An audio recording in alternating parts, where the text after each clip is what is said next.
Hello, Archie Dunlop here with Talking Astrology with Archie on Wednesday, July the 1st, 2026. Happy July. I hope that you have a great month. And in this video, I will be looking at July, but I will also be looking at the 12 signs. I always have plans about doing a special video for the month.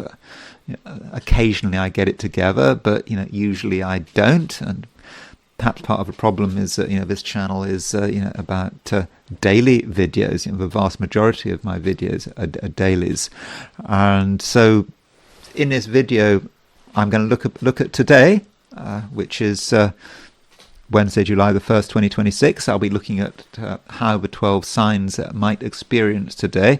But I also do want to look at the month, as a whole, and just do a preview of some of the main events over the course of this month. By the way, I've been sort of looking at what's happening in the world sort of from a climate perspective, and I know that Europe has been really, really hot, but as you can see from my attire, I'm not hot here. The Pacific Northwest is actually pretty cold, and it's a kind of a time to sort of wrap up, so I'm sorry to rub that in if you're sweltering in France or the UK, but I just want to tell you that not everywhere in the world, not everywhere in the Northern Hemisphere is boiling hot. So let's start off by looking at the broad planetary picture. So here is the chart for today, set for noon New York time, Wednesday, July the 1st, 2026. There's not a great deal happening today. Now, when I say there's not a great deal happening today, I am not saying that from a sort of a geopolitical point of view, nothing is going to happen, because when something dramatic happens, it's not just about ongoing planetary aspects. There's also sort of national charts to consider, and sometimes you've got aspects which are not exact, which I sort of ignore. But aspects can blow up when they're close to exactitude. For example, like the Mars-Uranus conjunction. Anyway, so as far as today is concerned, by the way, don't forget to like and subscribe if appropriate. So as far as what's happening today, so at noon New York time, the moon is at 28 degrees Capricorn. So it's getting ready to move into Aquarius. The moon moves into Aquarius at 33 minutes past 8 in the evening, London time. So that will be an hour later if you're in most of continental Europe. If you're in the United States, then in California, the moon will move into Aquarius at 33 minutes past midday. So around lunchtime. In New York, that would be 33 minutes past 3 in the afternoon. So that changeover is important, because we just had a new moon.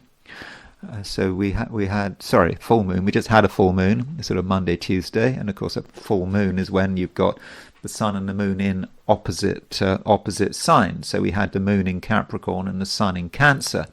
And so when the moon moves out of Capricorn, the full moon in a way sort of breaks down. The sun and the moon are no longer in opposite signs, and so perhaps some of the pressure of that full moon starts to subside.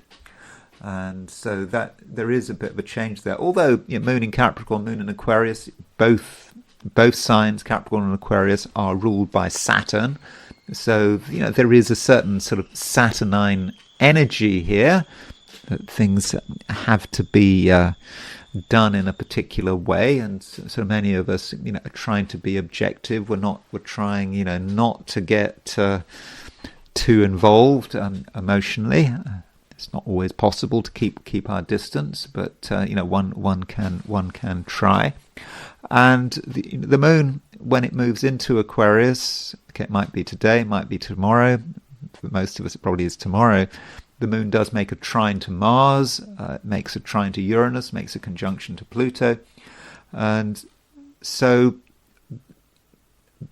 those trines, and it makes a trine to Uranus, those trines could be important, particularly those involving Mars and Uranus. So, Mars and Uranus are not exact today. I mean, it's easy to miss that Mars-Uranus conjunction because, I see a list of the exact aspects today, and of course Mars and Uranus is not there.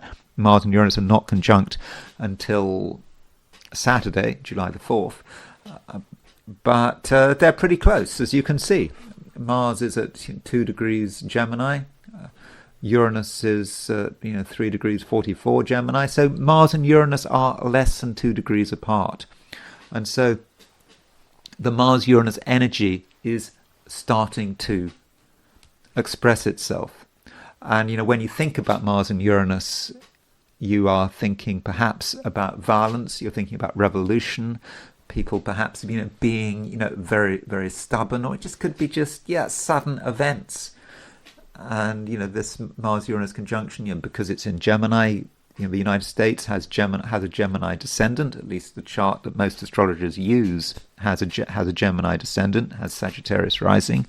And so that Mars-Uranus conjunction, it certainly has to be watched, especially as we approach Independence Day, because, July the 4th, the United States' 250th anniversary, having Mars-Uranus conjunction on the descendant, that I think is a big deal, and that may say something about the United States' year ahead. I'm not going to talk about the United States in this video, but I will, in the next couple of days, be really focusing on what's going on in the US, at least astrologically. So there is this potential for violence and the unexpected right now with that Mars-Uranus conjunction. And so when the moon moves into Aquarius, it makes trine to Mars, trine to Uranus. So those trines could really stir things up.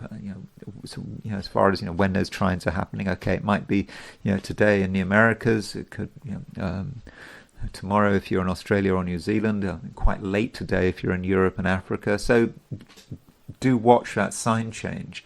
And additionally, as the moon makes an opposite, as the moon leaves Capricorn, it makes an opposition to Jupiter, and it in fact the sequence is the moon makes an opposition to Mercury in Cancer, then it goes into Aquarius, then it makes an opposition to Jupiter.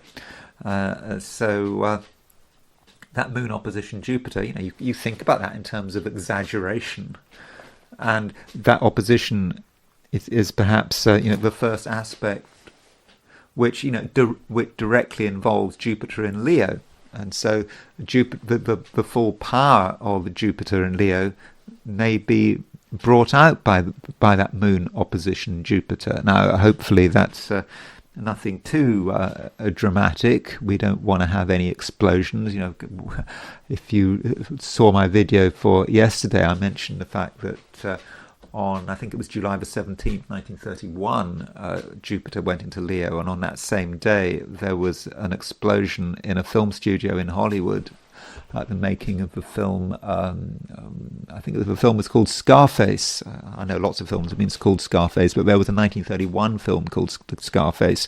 I think there was some special effects connecting with dynamite, and someone lost an eye. So there could be something rather explosive about moon opposition Jupiter and moon trine Mars and Uranus that we might want to think about. So it's certainly not a good idea to be doing special effects or to be playing with dynamite, explosives, fire. That should not be done today. Shouldn't be done at all. Certainly not in a run-up to a Mars-Uranus conjunction. We also have a square between Jupiter and Chiron. So Chiron has just gone into Taurus, and Jupiter has just gone into Leo, and so Jupiter Chiron, it makes me a bit nervous, that Jupiter Chiron square. I mean, I do have an exact Jupiter Chiron conjunction in my own chart, and of course, if you have got a conjunction in your own chart, or any exact aspect in your own chart, for example, involving outer planets, you may be very sensitive to those, to the planetary cycle, and so with Jupiter square Chiron, it might be for some of us an event which is challenging, but perhaps it reminds us of our own weaknesses. You know, Jupiter and Leo. There are all sorts of things we want to do. Jupiter in a fire sign. Jupiter, works well in a fire sign, particularly by night. Jupiter rules the fire signs at night, but then it has to deal with Chiron. Chiron, might be the wound that prevents us doing the things that we want to do. It's holding us back. At least that's how we respond to it in the first instance. And perhaps to deal with Jupiter square Chiron, we have to change the symbolism of Chiron. I mean, the first way of looking at Chiron, the most basic way that most people seem to use, is to see it as being about a wound, as something that just won't go away. But of course, as I keep saying, another way of looking at Chiron is that Chiron is about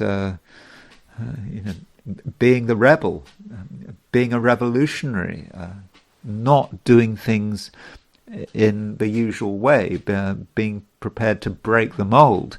And so perhaps that's what we have to do. If we want to tune into the power about Jupiter and Leo, we may have to do something dramatic, represented by Chiron. We maybe have to hold firm to something we believe in, and perhaps we will be fueled by the fact that Mars is conjunct Uranus. Mars conjunct Uranus can be a very willful planet, so it may be that today we have to stand up to what we believe in, and if we want to be unique individuals, we have to pay the price. Now, I'm almost now going to be looking at the main events taking place over the course of a month, very briefly. But just first of all, I just want to just quickly look at the picture for Australia and New Zealand, and also look at the heliocentric picture. So, here is the chart set for Sydney, Australia. And so if we set the horoscope to noon, Sydney, Australia, you can see that the moon is at 21 Capricorn. So that means that the moon is not going to go into Aquarius at all today. The moon is making an opposition to Mercury, and that is about it. So in Australia or New Zealand, East Asia, there may be a little bit of tension there, sort of mental tension. Something should be happening and it's not happening. That's Moon Mercury opposition. Maybe that's something you want to say, that we want to say. Well, I'm not in Australia or New Zealand. That's something you want to say, but you can't get the words out. And maybe you should just delay. Maybe there's nothing that has to be said right now, even though you're desperate to express your opinions. But maybe you can just leave it for a few days. And then there is the heliocentric picture. And here it is. The Earth is at, that should be the heliocentric picture, but let me just change the settings. There we go. So the Earth is now very much in Capricorn. The Earth is separating from a square to Saturn in separating from a square to Saturn in Aries. So I've already said that I don't think a great deal is happening today astrologically on a personal level, and with the Earth square Saturn, that perhaps represents some of the things holding us back. But additionally, Jupiter and Pluto are now exactly opposition. Exact.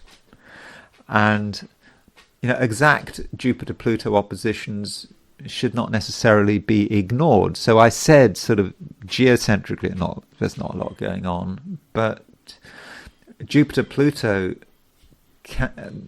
with Mars involved as well. I mean, we've still got this T-square, like yesterday, with Mars square Jupiter, Mars square Pluto. Some of us, we really want something to happen. It's just not good enough. We're not satisfied with second best. We want improvement. And many of us will have very high standards. And if things are stuck, things are not moving, we're just going to perhaps want to do anything, regardless of the cost, even. And this heliocentric Jupiter-Pluto opposition is taking place at the same time. So the heliocentric Jupiter-Pluto opposition taking place at the same time as the heliocentric Earth square Saturn. So you can see the frustration in the air.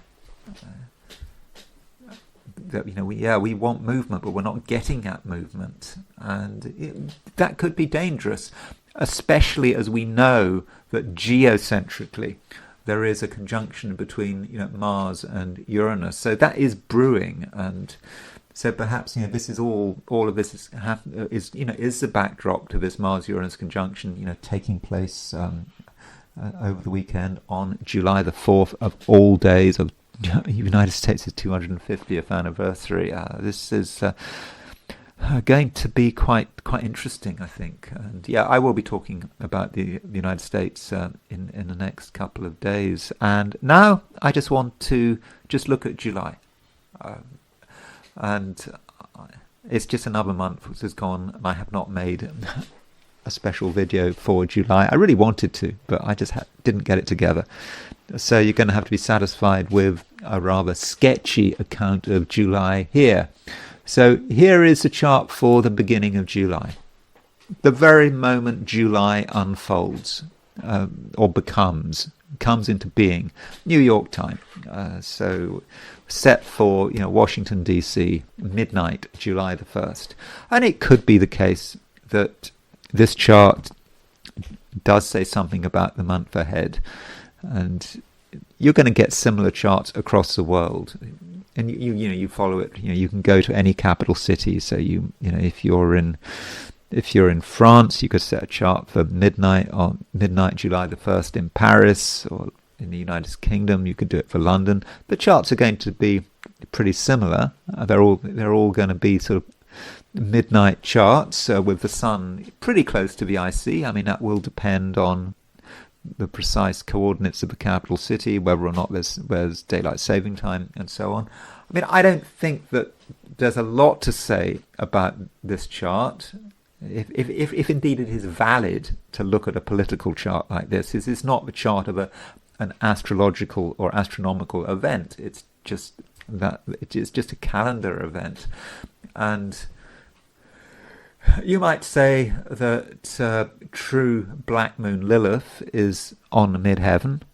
So maybe the month, certainly from the United States perspective, will have a certain true black moon Lilith feel to it, that there is a darkness that is being expressed, and other countries will have, around the world, will have true black moon Lilith on the midheaven. But it does kind of depend on what time zone the capitals are, and whether or not there's daylight saving time. But there is certainly a darkness here, a darkness that is being expressed over the course of a month. And you'd think with true black moon Lilith, there are things that are supposed to be hidden, things taking place in the collective unconscious of each country, and maybe it is now being manifested.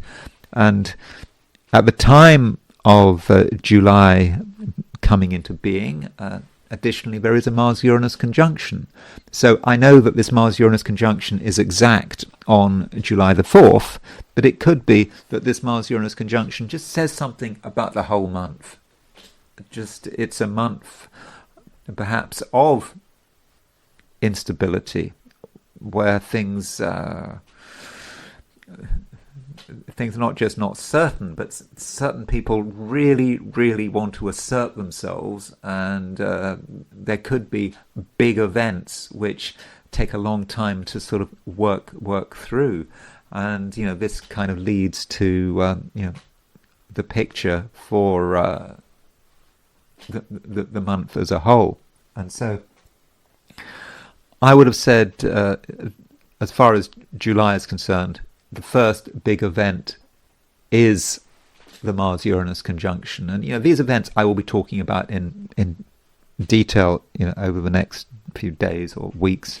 And so, here is the Mars-Uranus conjunction, which really starts the month off sort of in earnest. To say, here's Mars-Uranus conjunction set for July the 4th, 2:07 a.m., Washington, D.C., and it's exact, and it just may be that the Mars-Uranus conjunction, okay, it might attract events, but as I like to say with astrology, the more one focuses on a transit or a big event, just very often it just gets disempowered.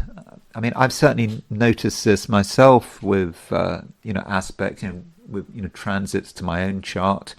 If I'm obsessed with a transit and I really look at this transit, something happening to me, and I've been watching it, and I might have been watching it for years, and I keep thinking about it. It very often just doesn't happen. And what does happen, when my life does get messed up by a transit or some other astrological event, it's the one I haven't noticed. Maybe it's just some progression or some midpoint aspect that I haven't seen, and it really turns everything upside down.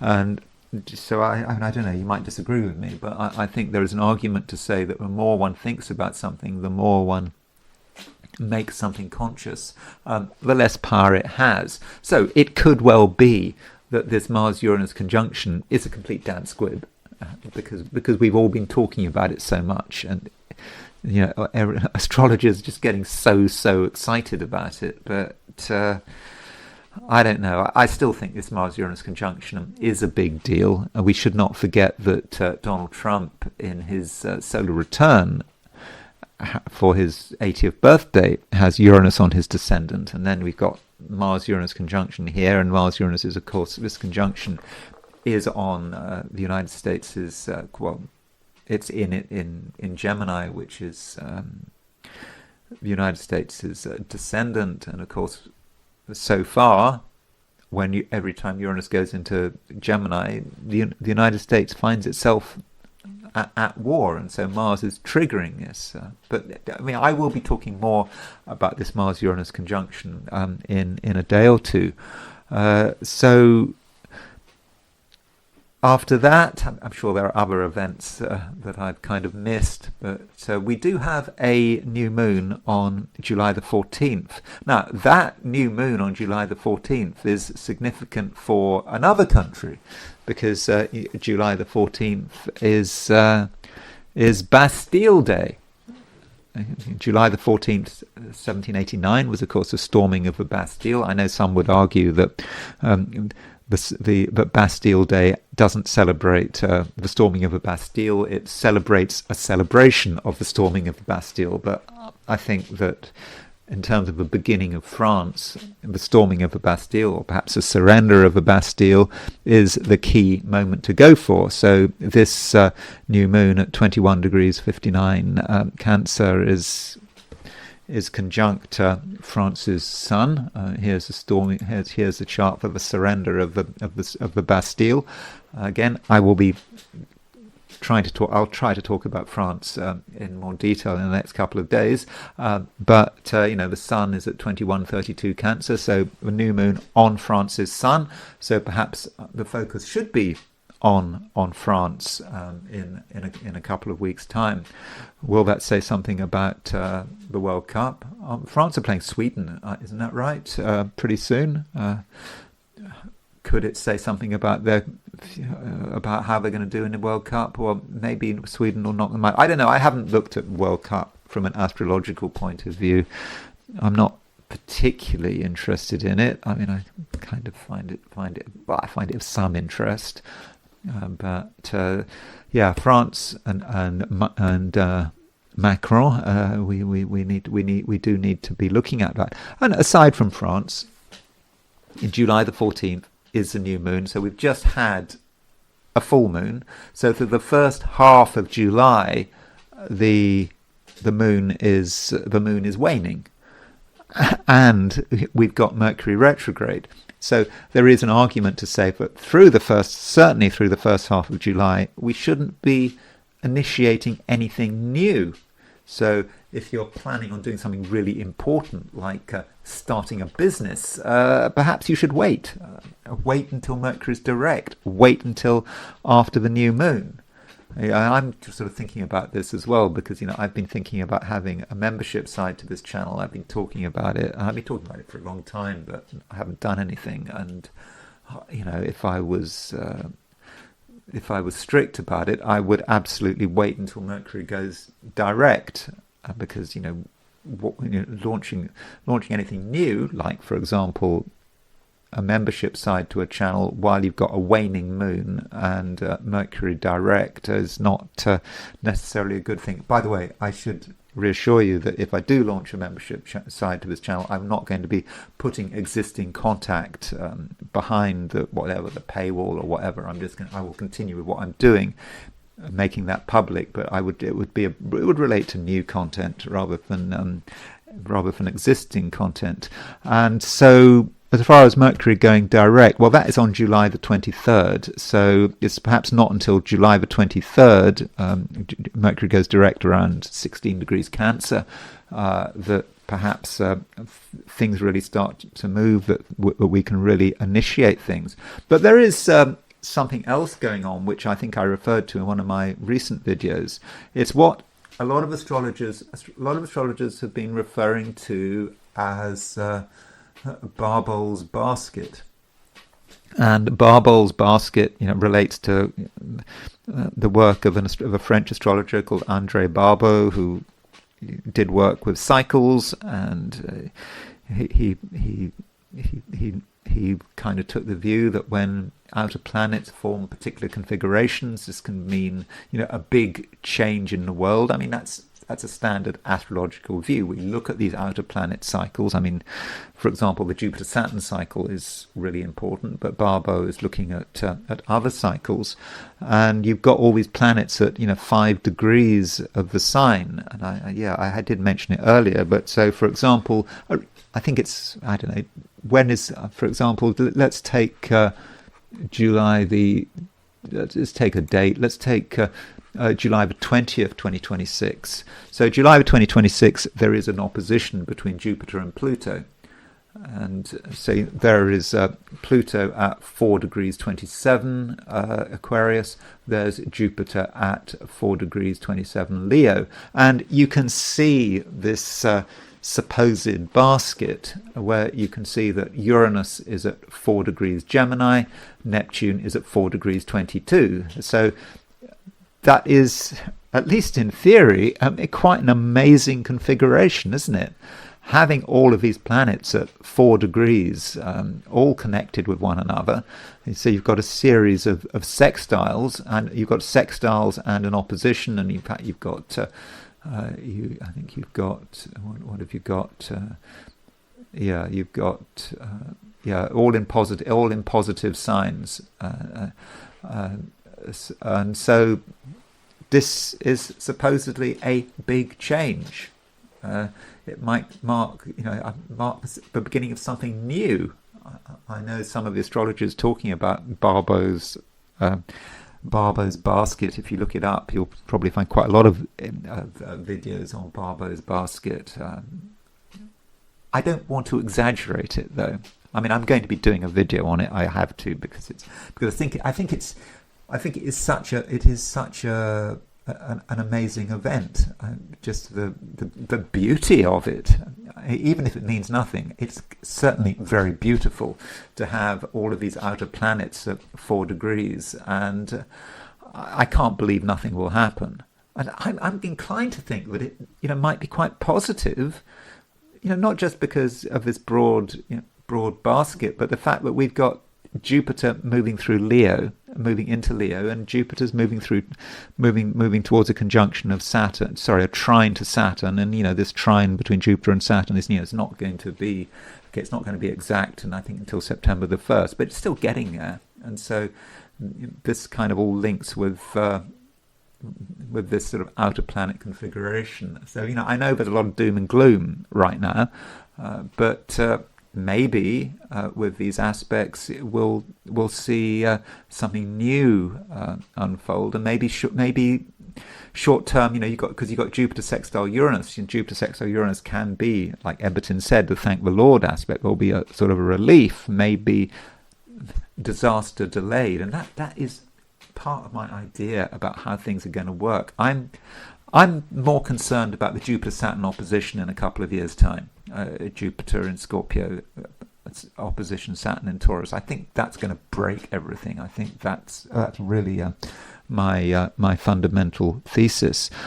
So anyway, July the 23rd, we've got Mercury going direct, and then right at the end of the month, we have got a full moon at I think 6 degrees 30 Aquarius, and so that's how the month ends with a full moon. So I think it could be quite a dramatic month, and I do think that Mars-Uranus conjunction in a few days' time at the beginning of the month, just because it's on July the 4th, it is quite major, and I will be looking at that Mars-Uranus conjunction in more detail in a couple of days' time. So now I want to turn to the 12 signs. So these are my forecasts for the 12 signs for today, which is Wednesday, July the 1st, 2026. Aries, I think to a great extent you continue to be influenced by the full moon. So, we had a full moon a couple of days ago, in Capricorn, and this full moon may have said quite a lot about where you're heading, what you're trying to achieve, and I think that there was quite a lot on your plate. You felt that there was definitely scope for sort of forward movement, but at the same time with this full moon you were aware of some of the things that might have been sort of holding you back. For example, things going on in your home. Perhaps you had to deal with members of your family, or just sort of general annoyances, or just long-standing issues. And we shouldn't forget the psychological dimension. Sometimes the past can weigh in on us, maybe quite heavily, but still, despite all of that, there were things that you wanted to do, wanted to achieve, and you had to kind of find a way through. Now this full moon is coming to its end. Well, there are different stages of a full moon, aren't there? There's that immediate stage, when the full moon is exact. Then there's a broader stage when the sun and the moon are in opposite signs, and then you could say, well, you've got the next 2 weeks where the moon is waning, and there's some vague issues and so on that you kind of have to be resolved. But this moon is getting ready to move into Aquarius. So when the moon moves into Aquarius and you've got the sun in Cancer, you could say that the full moon is just not having so much of an impact. And yeah, for a lot of the day, the moon is moving through Capricorn in the opposite sign of Cancer, and so this this can be a time of uncertainty where there are things you want to do but you can't do them, or you feel you can't do them, and you shouldn't feel too bothered by it because you're just being shown the broader situation. You can see it for what it is, and certain things are out in the open, and because things are out in the open, you perhaps have an opportunity to deal with them. And right now, it's important that you are quite sort of level-headed about it. So, sure, there might be opposition, but that doesn't mean to say that you should, deliberately pick a fight. I'm not suggesting that's something you will do, but, one aspect that is starting to develop is a conjunction between Mars and Uranus. Now, this Mars-Uranus conjunction is not exact until the weekend. I think it's exact on July the 4th. So, it's not quite there yet, but it's close enough. It's certainly close enough to be having a real influence. And, one way of looking at Mars and Uranus, well, if we were to look at it in a more sort of negative way, is to look at it as being about anger. Mars and Uranus as a pair can be very willful. You want things done your way. And if things are not being done your way, maybe you could hit the roof, or you could really show your irritation. And, when you've got, maybe things going on at home, your family want your attention, other things happening, and, you can get irritated. And you have to think about, where that irritation might be expressed. For example, be careful if you're driving right now. I mean, with Mars moving through Gemini in a sign, connected with, short distance travel, cars, transport in general. Okay, needn't be driving. It could be just, going by bus or by train. But if you are an Aries driver, I think that you do have to, be careful and don't allow yourself to be frustrated. And if you are thinking about going on a short distance journey, ask yourself, is it really necessary? Are you going somewhere out of frustration? And so, really think about how your anger is developing, and also where you are applying your energy. And while the moon is in Capricorn, it is best ideally to be thinking about your ambitions. Even if there seems to be resistance, if not everyone seems to be sympathetic towards your ambitions, I think if you can, really try hard, and also at the same time, be reasonable. Yeah, do be reasonable. I perhaps haven't said enough about Mars and Gemini. And Gemini can be a reasonable sign. It's an air sign. Gemini is often about conversation. It's about seeing different points of view, listening to what people say, perhaps coming to the conclusion that the best way of expressing your feelings and your annoyances perhaps is through just conversation, and conversation can burn a lot of the excess energy off. So I think in a way, Aries, today, you have to be quite mature, and if you do hit an obstacle, I think that it's important that you look beyond this obstacle, that you almost have faith. You have faith that an obstacle can be cleared. Even if something is really difficult, it's taking up a lot of your time, just having a relaxed approach and taking the view that if something is meant to be, it's meant to be, and just being able to look to the other side of this obstacle, and additionally giving yourself more time. And I do think, in some respects, by the end of the day, things might be a little bit easier, and there might be an opportunity to sort of change your focus. It's not just about what you are trying to achieve. Try perhaps to listen to what other people are saying, listen to what other people are doing. Especially in the United States, I think probably it's a slightly easier day if you're in the Americas. Because by the end of the day, the moon is out of Capricorn and it's into Aquarius. And when the moon moves into Aquarius, I think that you're going to feel that you have more options, and there are different ways of doing things, and you might also find that help is available. Taurus. Right now, Taurus, your ability to get on with people, to form links, to find ways of relating is actually pretty good. So don't underestimate your own social and interpersonal skills. And if you make a special effort to be warm and friendly, and to focus on what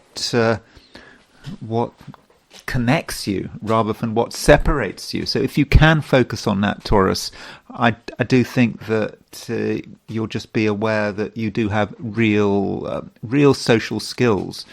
And I'm not saying it's going to be 100% easy, but once you make that effort, I think that you should find that quite quickly things do start to move. Now you need to be aware, Taurus, that Mars is starting to move towards a conjunction to Uranus, and this conjunction, it is exact. When is it exact? Well, it's exact on Saturday, I think, over the weekend. And Mars conjunct Uranus can be quite a problematic aspect, and there may be things that you do get annoyed about, perhaps things of a financial nature. And so the money side of things is never too far away. Okay, this has been the case ever since Mars moved into Gemini, but now that Mars is getting close to that conjunction of Uranus, there is a possibility that certain things of a financial nature could make you annoyed. So ask yourself whether it's really worth it. Are you actually able to do anything? So there's no point in getting annoyed about money if there's nothing you can do. Just expressing your annoyance for the sake of it, oh yeah, that's perhaps pointless. On the other hand, if you see a way forward, if you can perhaps use your energy to create some kind of breakthrough, some kind of resolution, then that is a different matter. And it might be the case that targeted anger or perhaps targeted energy could be quite effective in resolving some long-standing financial issues. So don't give up on things. Don't think that it's all impossible. And at the same time, don't think that money is everything. Sometimes one can focus so much on money that one actually loses financially. It's often the case that one needs to take a broader view to begin with, and I think that that is something you can do as the moon moves through the last degrees of Capricorn. And the moon in Capricorn, still in Capricorn for much of the day, perhaps even all of the day, depending on your time zone. But with the moon in Capricorn, there are still things to think about different possibilities. And you may be thinking about, for example, just different ways of doing things. And that might relate to money, it might relate to your work, or it just could relate to something completely different. With moon in Capricorn, opposition the sun, because the full moon was quite recent. It is a time when many Taurians are taking on board perhaps a new realization. Something has recently been shown to you, which just puts everything in a different light, and it just could be that you're perhaps becoming sort of more spiritual than usual, or you're sort of being able to elevate the material. So when I say elevate the material, what I mean by that is that the material can work at different levels. Of course, at the most basic level, the material represents money and what you have, what you own. At the highest level, the material represents the earth, and the spirituality of the earth. The living organism of this planet, and the fact that you are part of it, and that allows you to get a broader perspective, and to realize that things like cash flow are, in the grand scheme of things, relatively trivial. And then the moon moves into Aquarius. Now, quite when the moon moves into Aquarius does rather depend. I mean, if you're in Europe this evening, moon moves into Aquarius, so you may not be able to take full advantage of that sign change. If you're in the Americas, then the moon moves into Aquarius this afternoon, perhaps quite early in the afternoon. I think in California the moon moves into Aquarius at 33 minutes past midday. So in the Americas, with the moon moving into Aquarius, the moon making a conjunction to Pluto, making a trine to Mars, I really think that is a real positive. I think that you can turn over a new leaf and start to really concentrate on what matters to you, but in a way that is reasonable and also dynamic. Yeah, reasonable and dynamic. So you're not angry about it.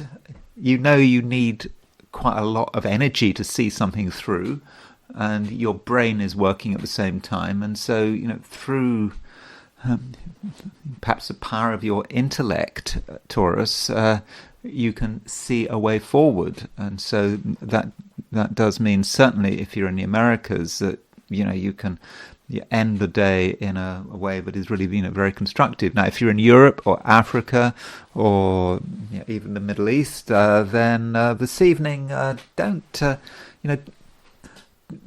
perhaps you shouldn't go to bed too early. There just might be things you can do this evening. Maybe you don't have to do a great deal, but just focusing on your ambitions, what you're trying to achieve. Okay, you don't necessarily have to do anything, but just start to realign yourself. And with the moon aspecting both Uranus and Pluto, I think that you can set yourself up pretty nicely for tomorrow, which is Thursday. Gemini, don't forget that Mars is starting to make a conjunction to Uranus. And, this conjunction between Mars and Uranus is exact on Thursday. Friday. No, I'm sorry. It's exact on Saturday. So you've got a couple of days before the Mars-Uranus conjunction becomes exact. But, right now it's less than 2 degrees apart. And so, having that Mars-Uranus conjunction in Gemini, I would have said is a two-edged sword. I mean, there are two quite different ways of looking at it. And if we look at it in a sort of negative way, well, Mars conjunct Uranus can be just, a real problem. It can be a very angry, even accident-prone combination. And, accidents can take many forms. You can just, run into things. You smash through. You don't really think too much about what you're doing. Maybe you say the wrong things. You upset people. You upset yourself. And if you're doing anything dangerous, playing around with machinery, then there's a possibility that things could go wrong. And it might be the case, Gemini, that you're starting to attract destructive energy. But I'm not saying that as an absolute. I'm just saying that you should bear that in mind, and really try to look at what you're doing. Try to look at the way your feelings are manifesting. So, for example, if you get annoyed with someone, think about the process. It's possible that the very thing you accuse someone of doing, the very thing you accuse someone of doing is something that at some level you yourself might be guilty of. And so, we don't want any projections there with Mars conjunct Uranus. There are real dangers with Mars conjunct Uranus. But on the other hand, Mars conjunct Uranus in your sign, is very dynamic, and you might regard Mars conjunct Uranus as a very explosive energy, but an explosive energy which perhaps can be directed. And so if you have something that you really want to achieve, then with Mars conjunct Uranus, you have the opportunity to perhaps make it happen.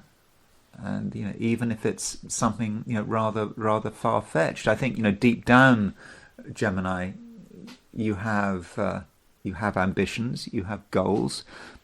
Some of these ambitions might seem very distant, almost impossible, but it could be the case, Gemini, that through prolonged and persistent action, that you can actually get closer to the achievement of your goals. And so never say never, but if you want something to happen, you have to be disciplined. You have to sort of take the energy of the universe and direct it properly.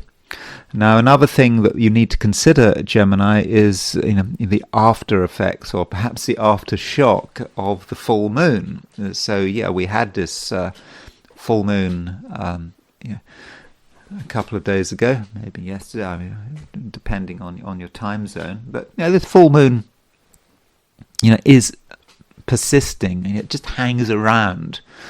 And this full moon for you, Gemini, all things being equal, not great. This full moon has perhaps encouraged you to fall back on your own resources, to perhaps think that things are difficult, perhaps more complicated than you'd hoped for. And so there's a lot to perhaps untangle yourself from, and as the day unfolds, you might just still be working with the energy of this full moon and trying to resolve something, but at a certain stage there could be a change. And this would especially be the case if you're in the Americas, because the moon is moving out of Capricorn into Aquarius. The moon will no longer be in the opposite sign to Sun in Cancer. If you're in Europe or Africa, then or even the Middle East, it won't be until this evening that the moon moves into Aquarius. But whenever the moon does move into Aquarius, I think that things are going to be easier, and it's just going to be easier for you to just relax and see things in a sort of from a broader perspective, and you realize that things aren't so difficult. They're not so complicated either. And the moon, when it moves into Aquarius, it makes a trine to Mars. It makes a trine to Uranus. So it picks up on that Mars-Uranus conjunction, and it also makes a conjunction to Pluto. So that moon in Aquarius perhaps gives you the ability to use your energy, to use the energy of the universe, in a constructive way. And it just could be that the timing needs to be right. So if you're feeling annoyed, you feel that it's now really is the time to do something, to put something into action. Maybe you should wait, for the right moment. Wait for the moon to be moving into Aquarius, which 12:30 in the afternoon. I think that's 12:33 p.m. in California, which is 3:33 p.m. in New York, and of course it's this evening if you're in Europe. If you're in Australia or New Zealand, well, moon doesn't move into Aquarius until tomorrow. But if you are feeling frustrated, wherever you are, I do think that things are improving. So overall, I think it's a day when things develop, and I think things develop perhaps slowly, but in the end, it does come together, and maybe you should see things as a sort of a broader movement, and certainly by Thursday, by tomorrow, then you might be in a very different situation, and I think the situation overall is likely to be better. Cancer. The full moon was a day or two ago, but the full moon hasn't entirely lost its influence. I mean, a full moon can hang around for a long time. I think that this particular full moon, this Capricorn full moon, is likely to last a fortnight until the next new moon, which is on July the 14th. Yeah, the July 14th. Yeah, we've got a new moon at I think 21 degrees 59 at Cancer, and with this full moon, there are things for you to resolve, and part of this resolution might be about other people, perhaps certain relationships. You're perhaps having to integrate new information and work out what exactly it all means. And certain relationships may indeed be in the process of change. Now, this full moon, although it lasts for a fortnight. I mean, okay, you could say perhaps longer, but I think it's useful to see it in terms of a fortnight period. It does have this sort of immediate phase where the moon is in Capricorn, and when the sun is in Cancer.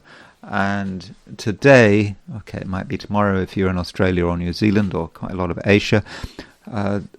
The moon does change sign. It moves out of Capricorn and into Aquarius.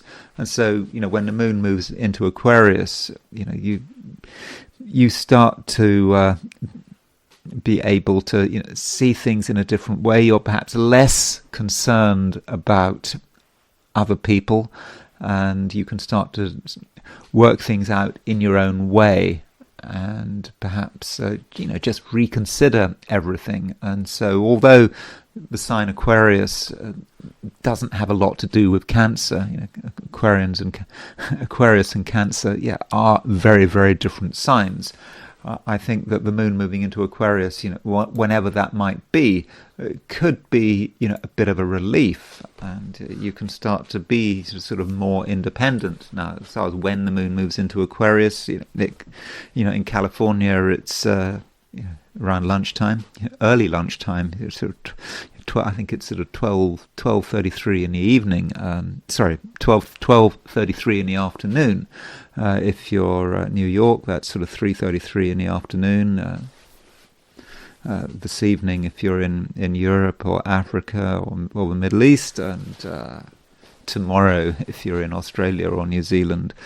So it does depend, but I do want to say that the full power of the full moon, it is over. So if you're still battling with things, if you're still battling with other people and their influence, it's not going to get any more difficult. And when the moon moves into Aquarius, I think that you can be sort of more independent, and you can sort of deal with your own feelings in a logical way.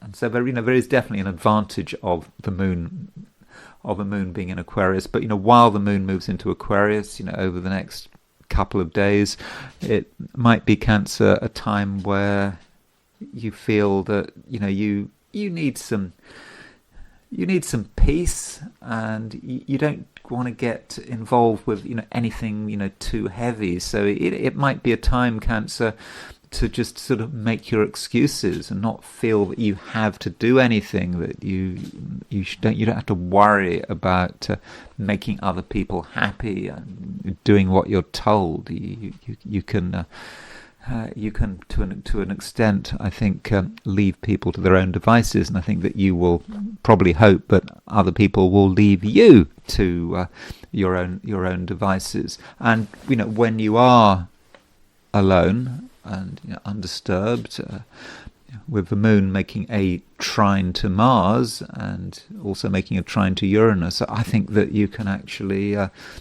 do quite a lot. There's quite a lot that you're going to be able to accomplish and get together. The less disturbed you are, I think, the better.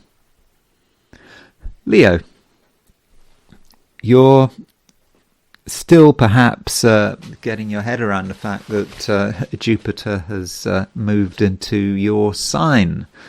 And, as I said yesterday, I think Jupiter moving into Leo is something that is, entirely positive. And, you might think that you've got, all the time in the world to make the most of Jupiter in Leo. Well, you've certainly got a long time. You've got until the end of July of next year. But you've got to start somewhere, and I think that today and perhaps tomorrow you'll perhaps get the first real evidence that something has changed, that you want to do something, you want to make things better for yourself, that you want to sort of perhaps move to the center of things. But just because you have that desire doesn't necessarily mean that you're always going to be able to pull it off.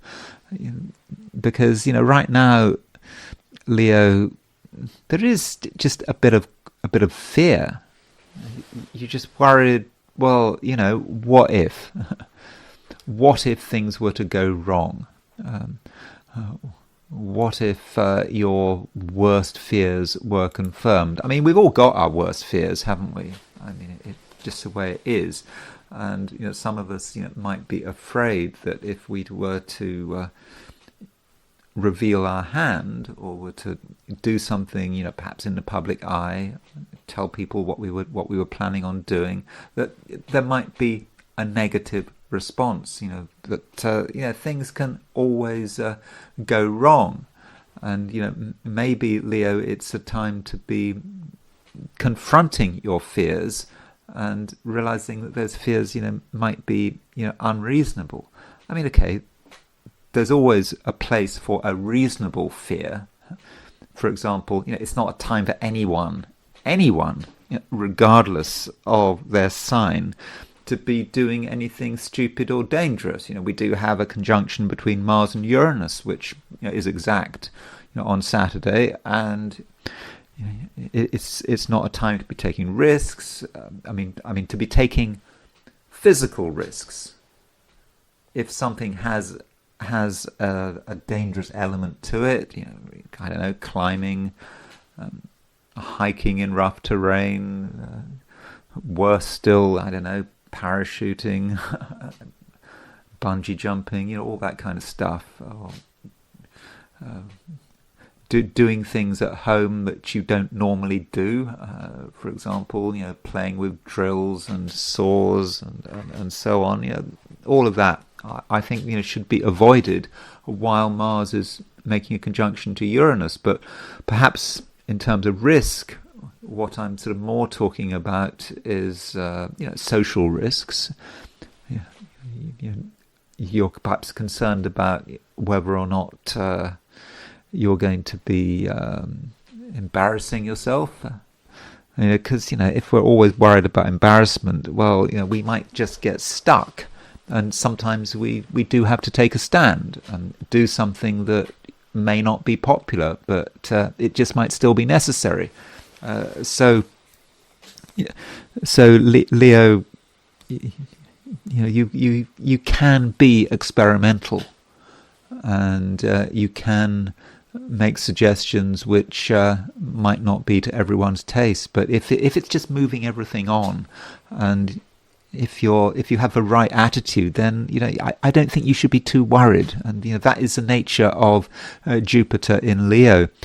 And I think that perhaps the first real evidence of Jupiter in Leo might take place when the moon moves into Aquarius.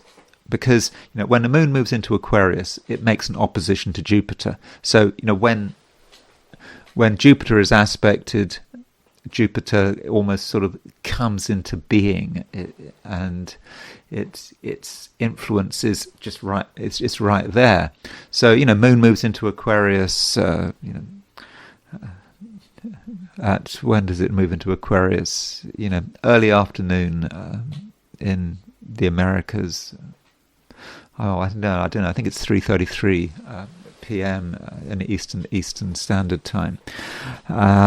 If you're in Australia or New Zealand, it will take place. It won't move into Aquarius until tomorrow. If you're in Europe or Africa, Moon moves into Aquarius this evening. So what happens is that you have Moon opposition Uranus then, across an important axis of your chart. So the Moon will be moving into your opposite sign, and it will be opposing Jupiter. And so there you might experience that potential for embarrassment, or be concerned about embarrassment. You might feel that if you were to express yourself fully, there might be a negative reaction, and you might then feel that it's better to just back off. Why make a fool of yourself? But it might be that a negative reaction is necessary. Maybe you have to look for feedback. The universe has to reply to you, because you can have all sorts of ideas about what you want to do, and you just don't understand what their implications are. And as soon as you communicate something, as soon as you see the feedback, then you get some idea of what can be achieved in the short term, and perhaps what you have to do, perhaps even what you have to give up. You think that Jupiter in Leo is just about you moving to a new level, you being able to make the most of what you've got, always sort of very expansive, but there may be another side to it. And if you look at the I Ching, the I Ching, I'm not doing an I Ching reading here, but the I Ching has these two hexagrams, hexagram 41, hexagram 42. Hexagram 41 is decrease, and hexagram 42 is increase. And in the I Ching, or at least in the I Ching view of the world, increase and decrease are very much connected with one another.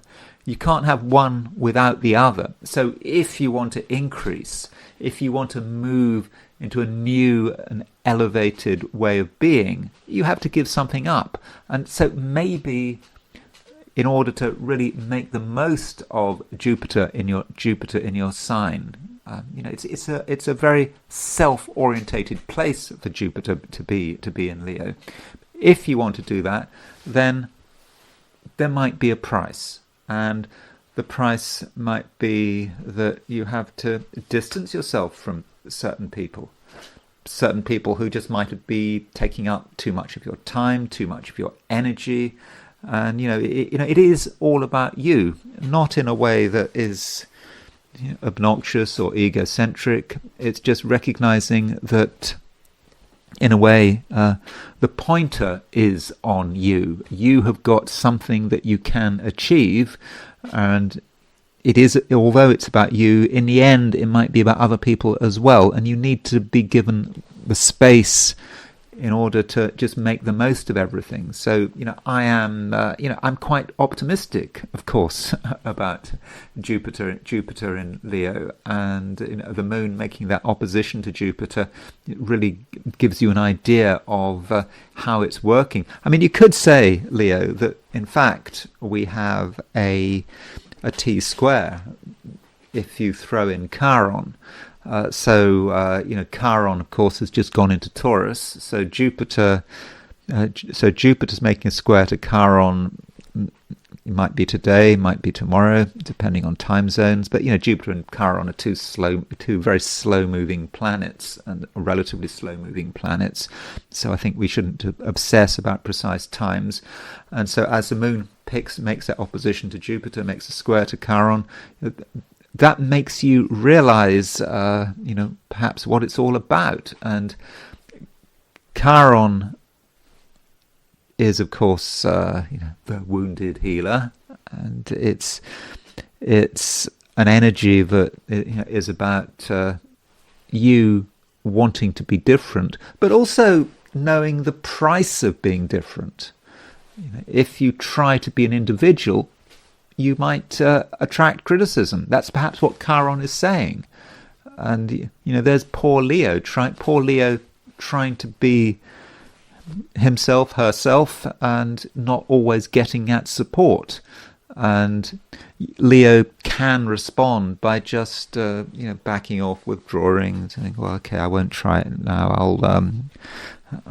I'll just keep things to myself." But that's not what Chiron is entirely about. Chiron is not just about the wound. It's also about being an individual. And being an individual sometimes can be expensive. But right now, with Jupiter moving into Leo, I think it is very much the thing to be doing. And when the moon moves into Aquarius, makes that opposition to Jupiter square to Chiron, you become aware of other people, but you also become aware of how different you are, that you actually do have a sort of unique destiny, and there is an opportunity to see that destiny through. And as I said right at the beginning of this piece on Leo, there is a lot of fear around, but I think you have to sort of get through that fear, and once you do that, you'll really be able to really take advantage of Jupiter moving through your sign. Virgo. Mercury is, of course, still going retrograde, and it will remain retrograde for quite a long time, until I think it's July the 23rd. And you might be feeling a little bit negative about Jupiter retrograde, but Virgo, remember that most Virgos on this planet probably don't know that Jupiter is retrograde. They don't care that Jupiter is retrograde, and I do think there is some danger with. Did I say Jupiter retrograde? I meant Mercury retrograde.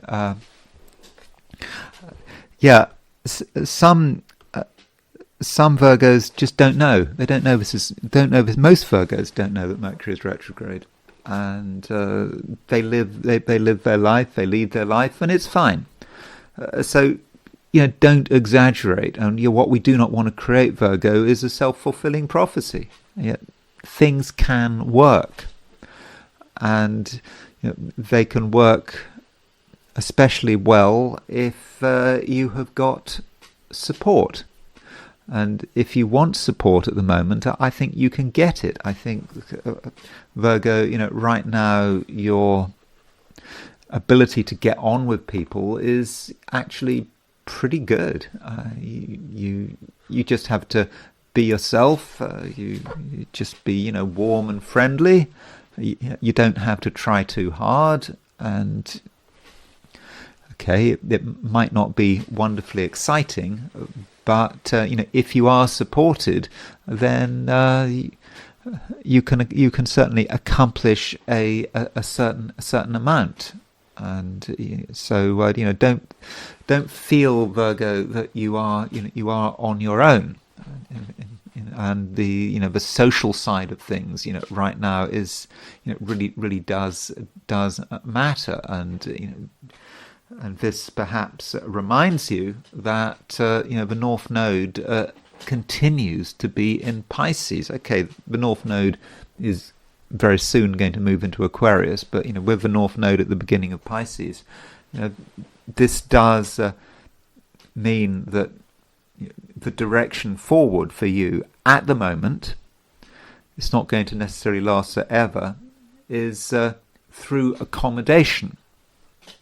Understanding what people want, even what they want to hear, not always feeling that it's down to you to take the initiative. Yes, see how other people want to develop things, and that's perhaps a good attitude to have while Mercury is retrograde. And perhaps the advantage of Mercury being retrograde is that you can actually be more relaxed. You don't have to initiate anything. You don't necessarily have to have amazing ideas. Just watch things and watch how they develop, and try not to be too impatient. I say try because Mars is making a conjunction to Uranus, and that really can't be avoided. And this conjunction between Mars and Uranus, it is exact. When is it exact? It's exact on Saturday. It's exact on July the 4th, and it's an aspect that is very likely to impact you. I mean, it is in Gemini. It's in a mutable sign. Virgo, you are a mutable sign. It's at the top of your chart, and it may represent your impatience. And so what we're trying to do here is trying to balance, Mars conjunct Uranus with Mercury retrograde. Mercury retrograde is perhaps sort of more sort of retiring, not feeling you have to do everything at once, not feeling that you have to be out there in the open. But Mars conjunct Uranus is an energy that's just really powerful. And you at some level do want results, and perhaps you even want fast results, and that might be how you feel over the next couple of days. And sure, if an opportunity does come your way and you're sufficiently organized and you're aware of what could go wrong, and you get it together, then you may be able to take advantage of this opportunity. And that's certainly a way of looking at Mars conjunct Uranus. But additionally, Mars conjunct Uranus may say something about the workplace. If you have a job, or if you're looking for a job, and things just might not be entirely stable. So if you're going into work, or even if you're doing something in a public setting, between now and the end of a week, then don't assume that everything will go to plan, and don't make assumptions about other people and other people's behavior. Some people can behave in a way that is completely unreasonable, and you therefore have to make a special effort to just pay attention. It's not just about surface appearances. What is going on under that surface? What is the emotional environment? What about the emotional environment? And it's kind of like some detector, of something invisible. So, for example, I don't know. I'm fairly obsessed by radiation, and I do own a Geiger counter. And the thing about the Geiger counter is that Geiger counters can pick up something which is invisible. You can't see radiation. If you can see radiation, you're dead. But you can't see this radiation. But your Geiger counter is always reading, and if your radiation is going up, then you look at the Geiger counter, and it might be the case with emotions. Maybe it's about having an emotional Geiger counter. You can't necessarily see the emotional temperature rising. But if you make a special effort to be sensitive, you can. Mercury, your ruler, is in Cancer, and the fact that it's retrograde, in a way, makes you more sensitive. And so if you look at your emotional Geiger counter all the time, you keep glancing at it, there may be times, particularly if you're with other people, perhaps with other people with a track record of being over-emotional, you might suddenly start to see activity picking up. And when you start to see emotional activity picking up, Virgo, then that might be an opportunity to adjust your approach, perhaps be more reasonable, or in certain situations it might be a good idea to just disappear. You don't want to get involved in a difficult situation, okay? When you've got a lot of emotion, sometimes it's the right thing to do is to stay with it, and to just see it through and make sure nothing gets out of control. But sometimes you just don't want to get involved. And with Mars conjunct Uranus, that might suggest a situation in certain places where it's just best not to get involved, because Mars conjunct Uranus can be a very sort of explosive influence. Libra, you can be a Libra if you want. When I say be a Libra, one of the textbook views of being a Libra is to be someone who is friendly and sociable, and understands other people, makes a special effort to fit in, to be not quite part of the crowd, but just to be part of the social scenery. Okay, I know that sounds a bit demeaning, to be part of the social scenery, but I think you can be if you want to be, and your ability to just get on with people, to make connections right now, Libra, is very good. And I think that you're helped by the fact that Jupiter is now in Leo. Jupiter is in a part of your chart which is pretty friendly, capable of warmth. Jupiter is in a fire sign, but when I say warmth, I mean that in a sort of a fairly unemotional way. Just because you show warmth doesn't mean that your feelings are all over the place. You just are able to provide some sort of energy, of that Jupiterian energy with Jupiter moving through Leo, and so you can really sort of brighten things up, and you do your best, and I think in most cases people are going to respond very well to you. Okay, it won't necessarily always work out. You do have at the moment, or everyone has at the moment, a conjunction between Mars and Uranus, and so this Mars-Uranus conjunction, it's getting quite close. Just a couple of degrees, less than 2 degrees. It's exact on Saturday, but it's pretty exact now. And this Mars conjunct Uranus may say something about other people's behavior, and some people's behavior may be exaggerated, may be sort of rather hasty, and could be it could be angry if the situation isn't right. So don't necessarily make an assumption, Libra, that people are going to be reasonable. Some people might just be actually totally unreasonable, and they may change their behavior at very short notice. But I do think that it's a situation that you can probably handle. You can to a great extent smooth things over. And this is especially the case once the moon moves into Aquarius. At some stage during the day, or perhaps into tomorrow, the moon will move out of Capricorn into Aquarius, and moon moves into an air sign, makes a trine to Mars, makes a trine to Uranus, and it makes a conjunction to Pluto. And when the moon moves into Aquarius, you're better able to just deal with people, and perhaps to deal with people's eccentricities as well. When people do things that is unexpected, I think you'll be ready. And so there's no need to panic if someone does something that you hadn't planned for. I think that you probably have the flexibility to actually be able to deal with it.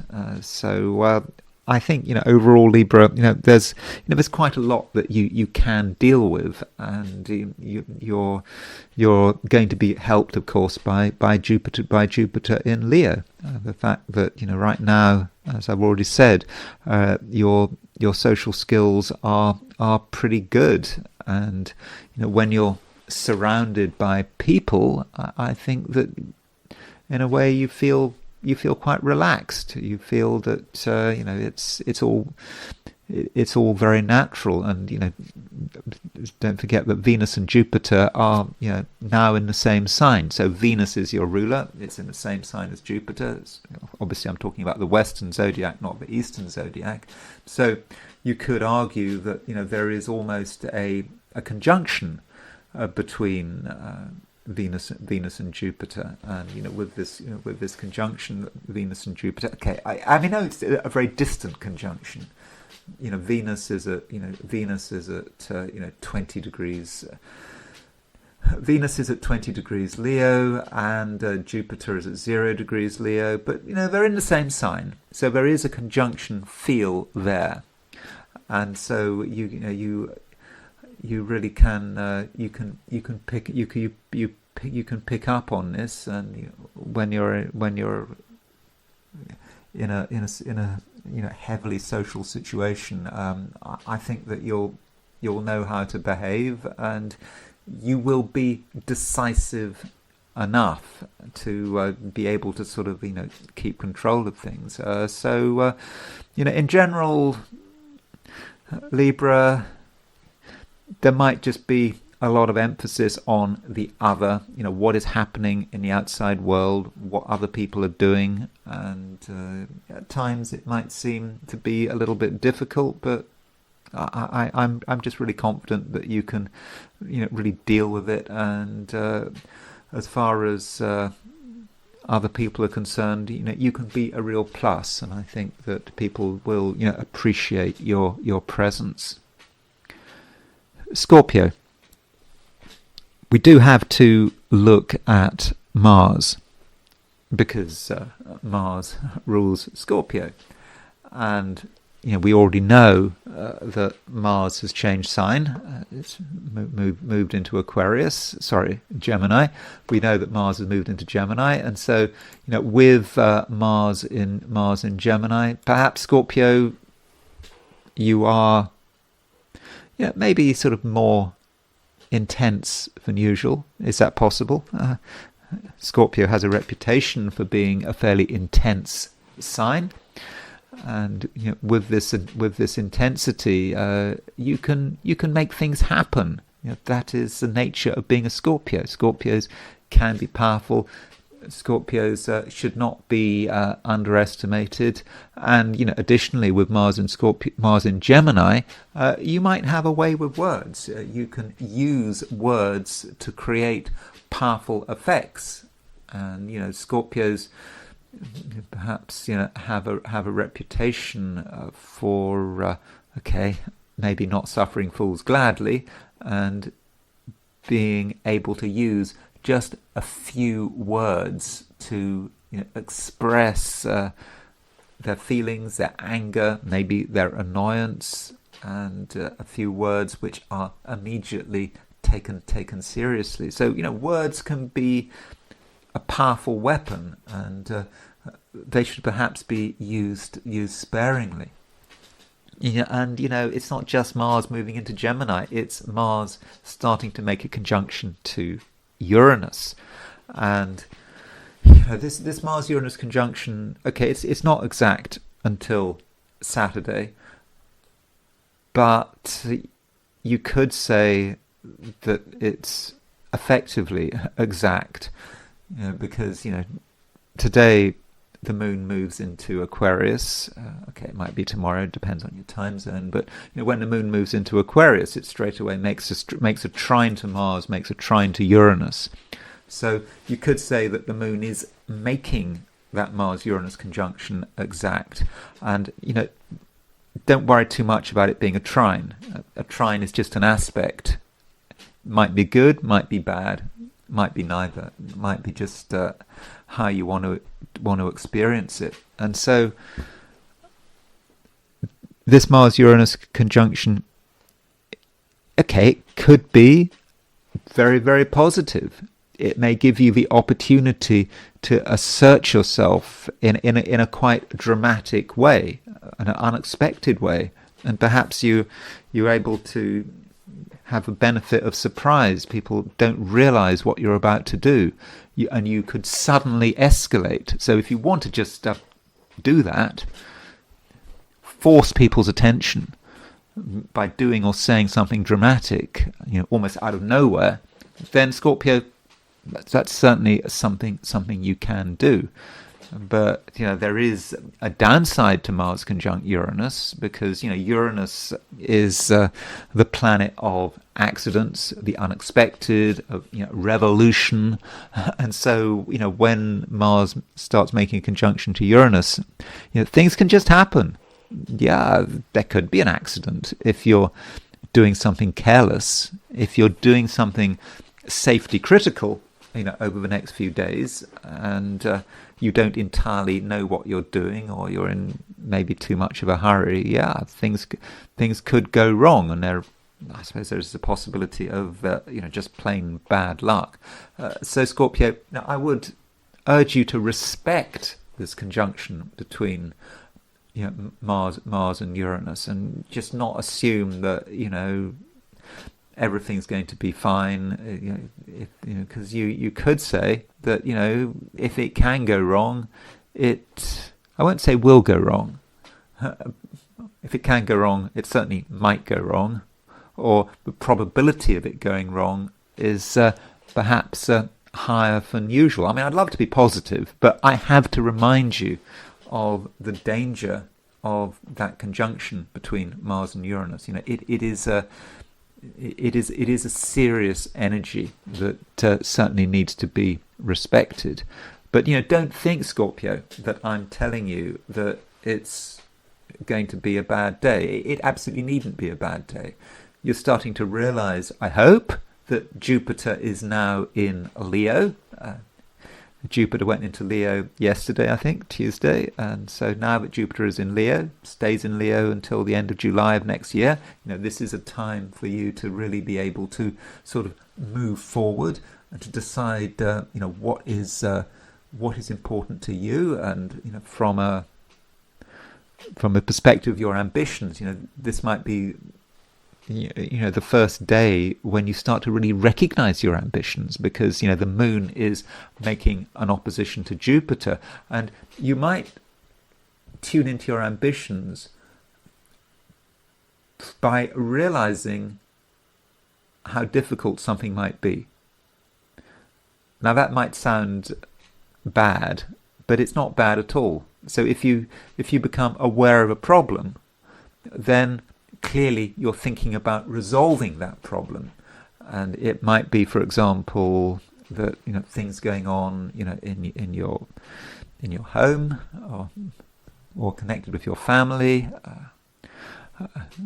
or your past experiences might sort of conflict with some of these ambitions.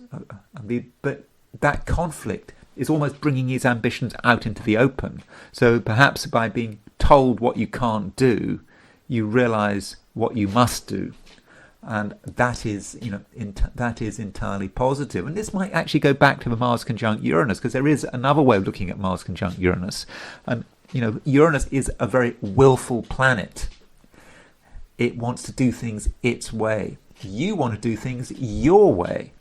And so if you decide, Mars conjunct Uranus, that you are going to do something and you are not going to let anyone stop you, then maybe you're right. Maybe your determination is a real sign that things are changing, that you are going to be able to take control.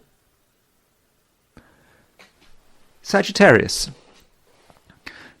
Well, Sagittarius, we now have Jupiter, very much in Leo. Jupiter's going to be in Leo, all day long, and it's going to be in Leo for the next year and more. And so I really hope that you're, going to be able to, take advantage of this, and what this means with Jupiter in Leo, as I perhaps sort of mentioned yesterday, that with Jupiter in Leo, you're able to sort of maybe move beyond the here and now. Jupiter in Leo can be about your ambitions, but not your ambitions in a material way. I'm thinking more of something sort of spiritual and inspirational.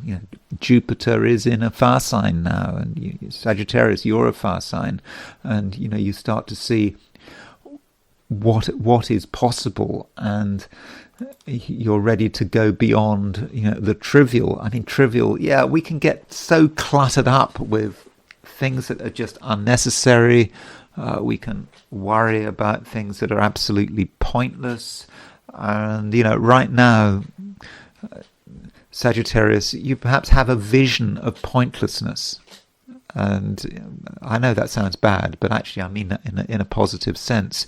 You can sort of distinguish between your various activities. Some of your activities really are worth going for, really are worth pursuing, but other things, it's just not going anywhere. It's just trivial, and it's not helping.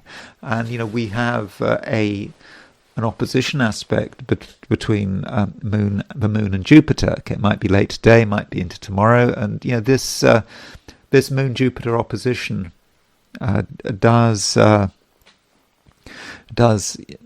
indicate that there are things that could hold you back if you just focus on the trivialities. You could just spend so much time on them.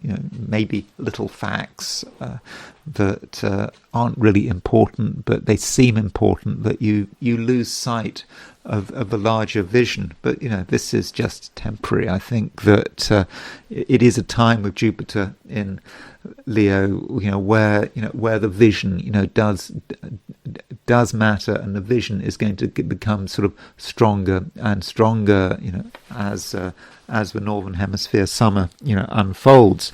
And talking about Jupiter, Jupiter is actually making a square to Chiron. This Chiron square. Okay, I make it with Jupiter square Chiron. Okay, it's tomorrow, Thursday at 3:24 a.m. London time. But honestly, Jupiter and Chiron are slow movers, and so I wouldn't worry too much about that. And so Jupiter square Chiron. Chiron is challenging you, I think. Because there's Jupiter in Leo, that's you. Jupiter in a fire sign, you're ready to go. You're ready to see the larger vision, bring everything together, make the most of everything you've got. But Chiron is kind of saying, well, there's just something else you need to consider. And I'm not talking about the little facts I was referring to. Chiron in Taurus might represent your own immediate environment. It might refer to just small things which have to be dealt with. You have to pay attention to them, and it might require a fair amount of discipline. But you have to also realize that once you've focused on these things, once you've paid attention to them, then things are just going to get better. And we might be talking about health, and I'm always wary about talking about health because I'm not obviously I'm not a doctor. I'm not even particularly interested in medical astrology. I mean, there are astrologers that specialize in the medical side of things, but not me. I'm not that interested in it. But it might be the case that you're perhaps aware of your physical limitations. I mean, we've all got physical limitations. It doesn't matter how old we are. It doesn't matter generally how healthy we are. There's often things we can't do things that might be difficult. We have all these ideas about what we would like to do. We could have all these things which may be very grandiose. Jupiter in Leo, really being very positive about it, but still there's something perhaps physical that may be holding us back. It might just be about let's say for example, you see Jupiter in Leo as being about I don't know, trekking the Himalayas. That's a great thing to do with Jupiter in Leo. A lot of people like to trek the Himalayas, but you've got to be quite healthy to go trekking in the Himalayas. You've got to think about altitude and all that kind of stuff, and yet not everyone can do it. Some people just have limitations, old injuries. As one gets older, there's less one can do, and so that might be how Jupiter Chiron works, or it could be something like one's animals. If you've got animals, you can't just jet off to the other side of the world. You've got a dog. Once you've got a dog, you very often have to stay where you are. Literally, a dog is a big commitment. So, I'm just giving you examples, and I think that with this Jupiter square Chiron, there just may be an awareness of why you can't do what you would like to do, and once your first impulse might be to say, well, it's impossible. This is a tragedy. You are being limited. But the thing about Jupiter in Leo, and this is a key thing about Jupiter in Leo, that if you have an idea that there is something wonderful you'd want to do, and if it is part of your destiny, part of your core self, then you will always be able to find a way of doing it, and everything else will be able to be accommodated. But if there is a real block, a real block that literally just prevents you doing what you really wanted to do, then it wasn't part of your destiny, or you had misunderstood it. So don't get too worried by that Jupiter square Chiron. Jupiter square Chiron is ideally showing you how to do something you really want to do, being aware of your limitations, but perhaps just being able to adjust your plans to fit in with material reality. Capricorn, you may still be adjusting to the full moon. So, we had a full moon a day or two ago. Of course, this full moon was in Capricorn, and so as I explained, this full moon can be about you. It can be about other people, how you relate to other people, and there may be a sense of realization, seeing what someone is really like, whether or not you can deal with them, and it might additionally say something about your own social skills and your general level of tolerance. Sometimes you're just not in the mood to deal with lots of different people, and maybe there's a feeling here that you value your own company, and that you can't necessarily trust other people to look after you. You've got to be the one making the decisions, and other people shouldn't matter. And if you do trust them, well, they could let you down. So that might be how this full moon works out. And usually with full moons, it's not really about specific events. It just can be about just your awareness. And the moon is still in Capricorn for much of the day, perhaps all of the day, if you're in in Australia or New Zealand or a lot of Asia, most of Asia, I think.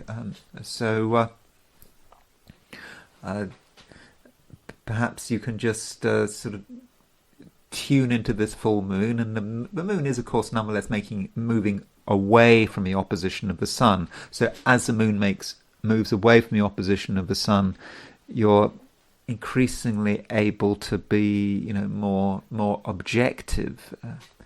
You can see that it's not necessarily a super serious situation, and you don't necessarily need to take extreme measures. And it's just about gently asserting your independence, and starting to think about who can help you and who maybe can't help you. I mean, when we're talking about a full moon, it's not just about relationships ending or relationships becoming more distant. It can be about relationships getting stronger. I mean, it can be. I think that with new moon, if you, for example, if you had a new moon in Cancer, if you just had a new moon in Cancer, that might be more about the beginning of a new relationship. But a full moon in Capricorn tends to be more about endings rather than beginnings. But there is no absolute rule here, and so that's something you might be working with. But the moon does eventually leave Capricorn and it moves into Aquarius, and with the moon moving into Aquarius, that might just present sort of new challenges. And so when that happens, whether it's late today or into tomorrow, you start perhaps to focus on different things. Different things become relevant to you, and it might be about what you have, your resources, and you might be thinking about whether or not you've got enough money, possibly, or at least enough money to pay for the things that need to be paid for. I mean, none of us really ever feel that we've got enough money. It doesn't matter how rich or poor we are. But even if it's not about enough, it's just money becomes, for one reason or another, it just might become an issue. And the moon does make a conjunction to Pluto as you move into tomorrow, and tomorrow Thursday, and it makes a trine to Mars, and so moon conjunct Pluto, trine Mars, trine Uranus. It just might be a time, Capricorn, where you feel you have to really assert yourself financially. You're thinking about what you need to do, what needs to be said, and if you're not happy about something of a financial nature, then I think it's important that you're open about it. This might be, for example, going to the supermarket or the grocery store and looking at the what do they call it, the till receipt, and seeing that you've been, I don't know, you just have a look at it. Maybe you've been double charged for something, or it might not seem to be a huge amount of money, but at every opportunity, just check. And don't be afraid of making a fuss if you feel that you've been ripped off, because right now I think Capricorn, you're going to be really quite good at standing up for your financial rights, and people will listen to you, and in most cases I think that they will give you what you need. But there's no need to be obsessed about money. There are other things. There are other things going on. I mean, you realize that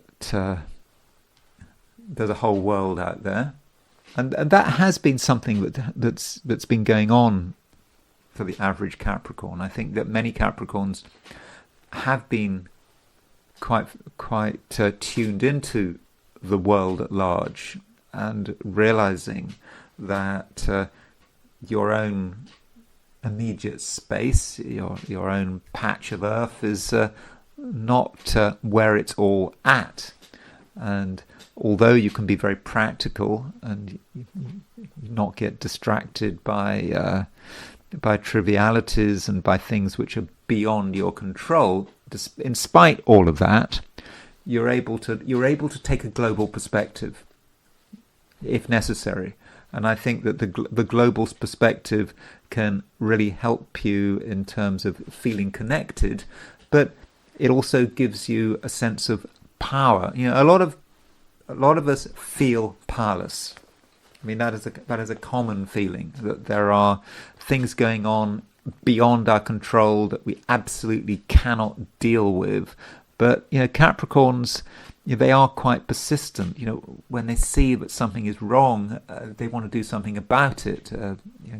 Capricorns can be, very effective, activists and protesters and campaigners. So if you want to campaign for something or get the attention of people with power, people in authority, then at the moment, Capricorn, I think that is something you can do, and it has been the case for the last few weeks. So as you move into July, okay, in the Northern Hemisphere it might seem a slow, hot summer, but still you do have power. You do have the power to influence.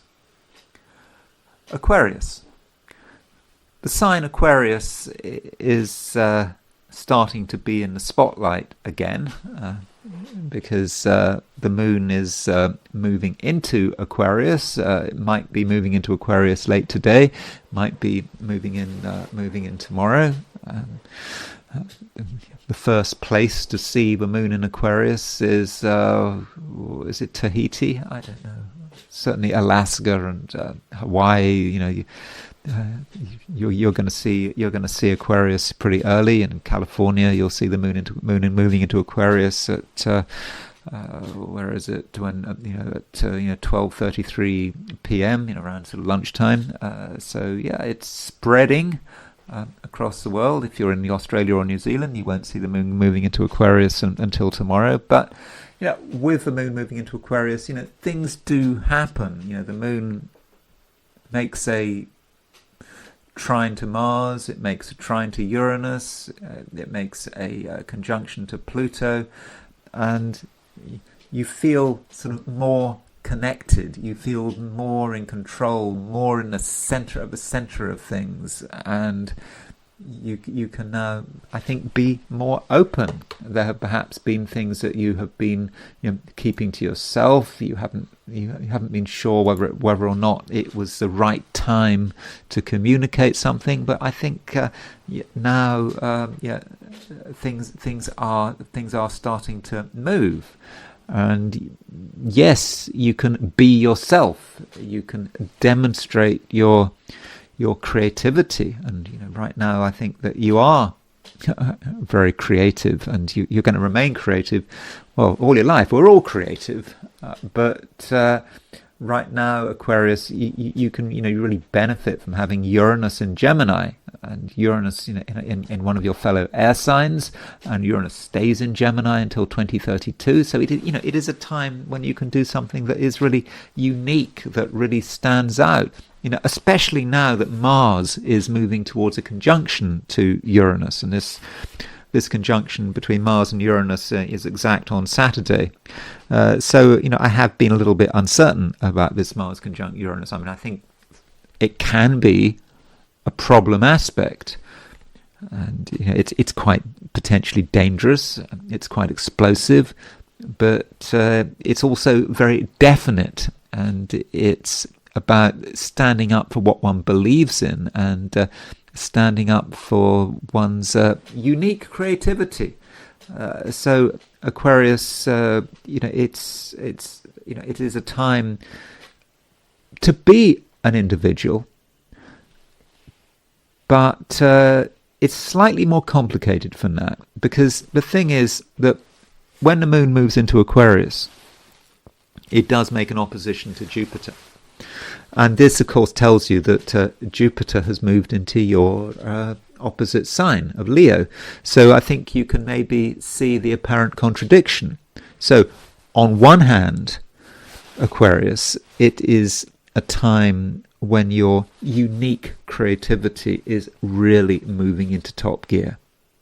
On the other hand, with Jupiter moving into Leo, it's a time when you need to be thinking about external influences, when you have to be thinking about the other, perhaps some of the people in your life, realizing that you're not alone. So, how does one actually square those contradictions?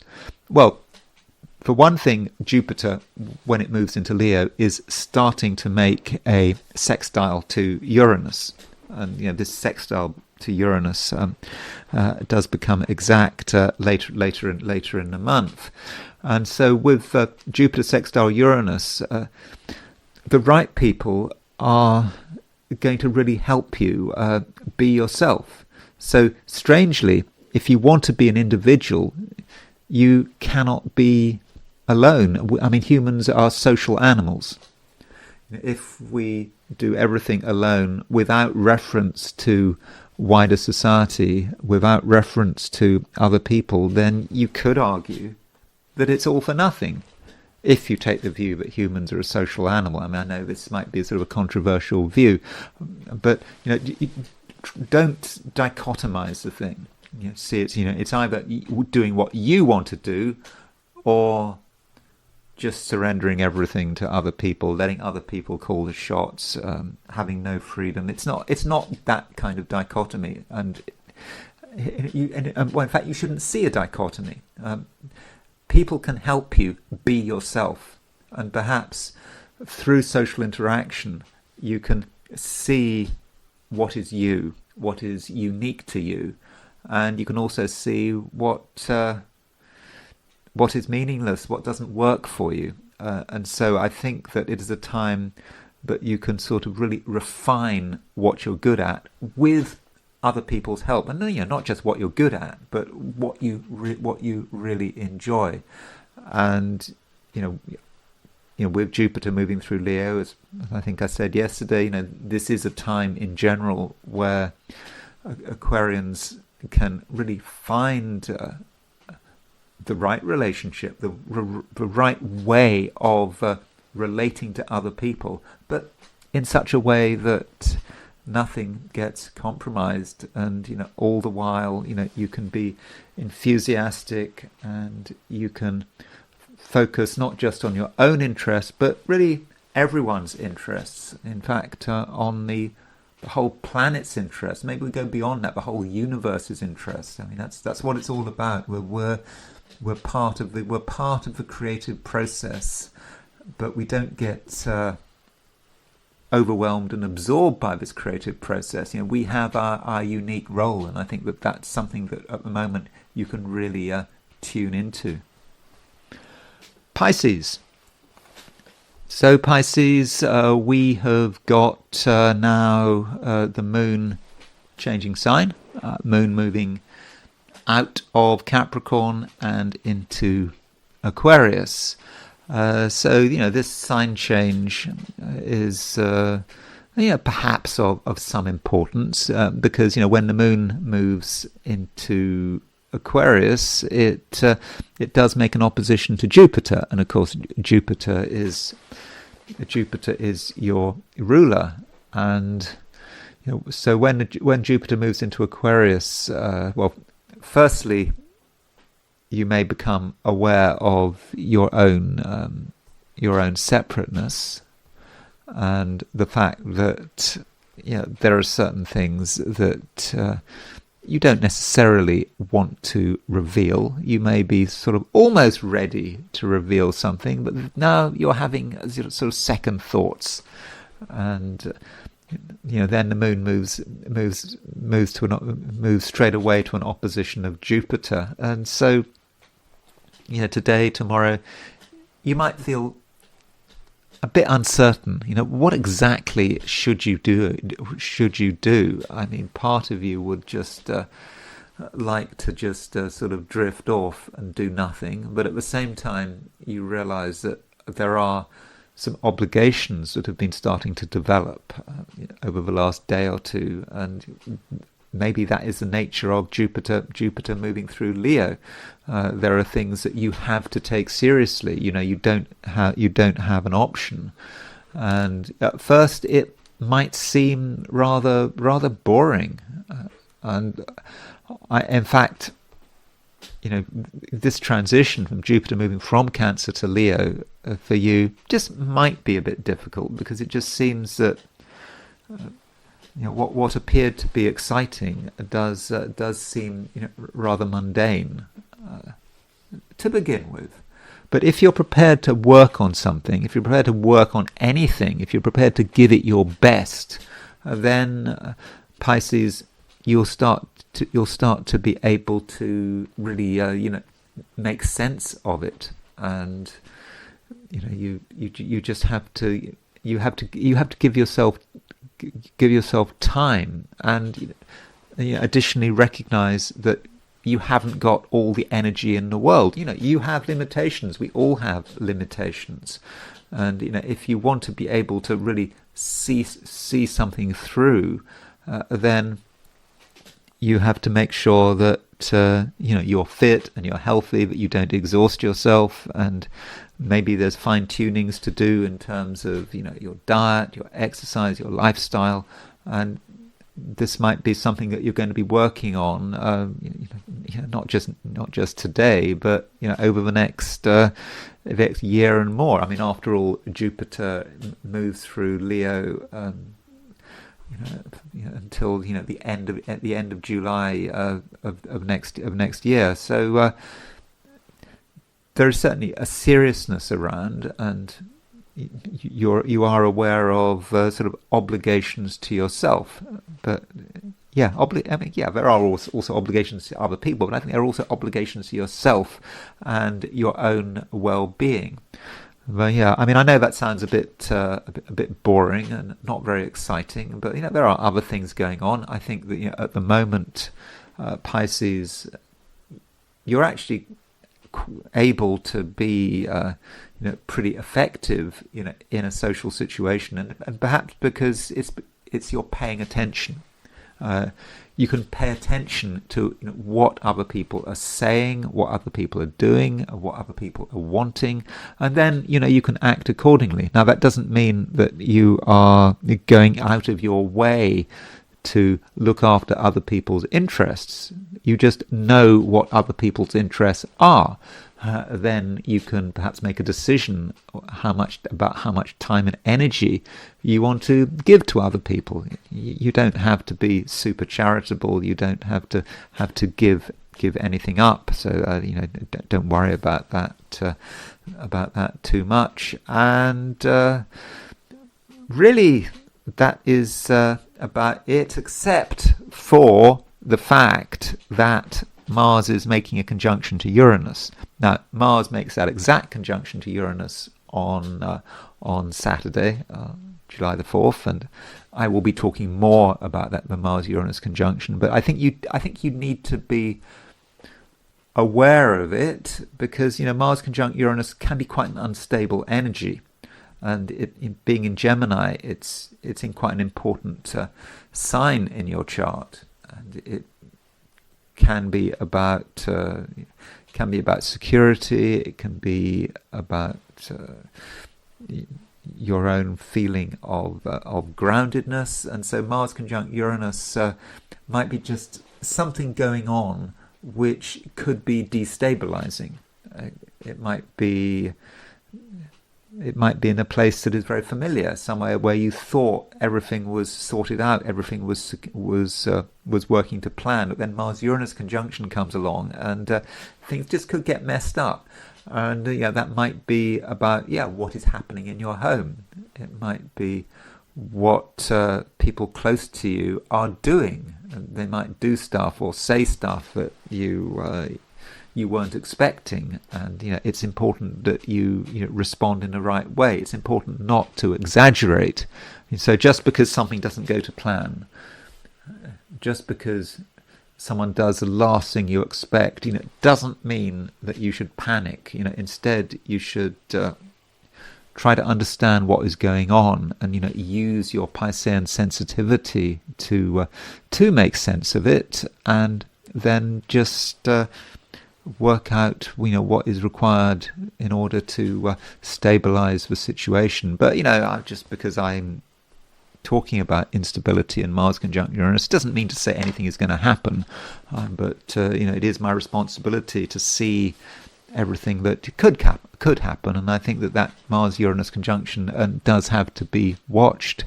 So those are my forecasts for the 12 signs, and now I want to look at things from the viewpoint of the I Ching. So I asked the question, what is Wednesday going to be like for those watching the I Ching section of this video? And the first hexagram I got was hexagram number 2, the receptive. And this hexagram doesn't move. No moving lines. This does happen occasionally. I think the probability of getting this hexagram in any particular day, in other words, the receptive locked, or any other single locked hexagram, is about, I think I calculated it at 1 in 359.59. So approximately once a year, a bit more frequently than that, slightly more frequently, you will get the receptive locked or any other hexagram locked. It gives you an idea of frequency. But it's very stark, this, because when I have a locked hexagram with no moving lines, I often look at the nuclear hexagram. What is the hexagram in the middle of this hexagram? When you take off the top and the bottom lines, well, with a receptive, it is the receptive. That's all there is to say. And the receptive, with no moving lines, well, that might say something about today. The astrology might indicate action. Although, to be honest, when I looked at what was going on astrologically, not a lot. I mean, I said that at the beginning of this video. There aren't very many major aspects. In fact, there aren't any major aspects today. Today is, rather boring astrologically. Okay, we've got Jupiter square Chiron becoming exact. So maybe that is of some relevance, but it is rather boring, at least in theory. I mean, that doesn't mean to say that today, Wednesday, won't see huge events in some particular part of the world, something of a global nature, but just on a personal day-to-day level, us as individuals, just not a lot going on, and the fact that we've got the receptive, really does support that, and the receptive is really pure negativity. We're not putting anything out. We should not be putting anything out. We are just responding to external events, and we are observing. It's not a time to be putting out anything new. I mean, we might have wonderful ideas. We might regard ourselves as being, super creative, but it's a time to hold back. And if we do try to involve ourselves in the world, if we do try to initiate something, at best, it's unlikely to work. At worst, it could blow up in our face. Maybe not literally, but we've got this Mars conjunct Uranus, which I've been talking about over the course of this video, which is exact on Saturday. And this Mars-Uranus conjunction is a very unstable energy, and we don't really want to get involved in it, perhaps. And the receptive is just saying that we shouldn't, and it might seem a little bit demeaning to have to maybe do what other people say, follow other people's lead. But I think that is better than taking the lead ourselves. Okay, sure, there are certain extreme cases where we have to stand up for what we believe in. If we're on the brink of a disaster, if someone's doing something really stupid, sure, I'm not saying that you should just let other people just sort of drive you off a cliff or anything like that. But I do think that the less said, and particularly the less done, the better. So if you've got some initiative that has been brewing, something you really want to do, then I would suggest don't do it today. It's a time for reflection and observation. Take some notes, and at a later stage, not today, you can make a decision about whether or not you want to take action. And that's it. That's all I've got to say for this video. Thank you very much for watching. If you enjoyed this video, I'd be very grateful if you were to like it. If you're not subscribed, I'd be super grateful if you were to subscribe. If you want to buy me a coffee, there's a link in the description. And I will talk to you again tomorrow.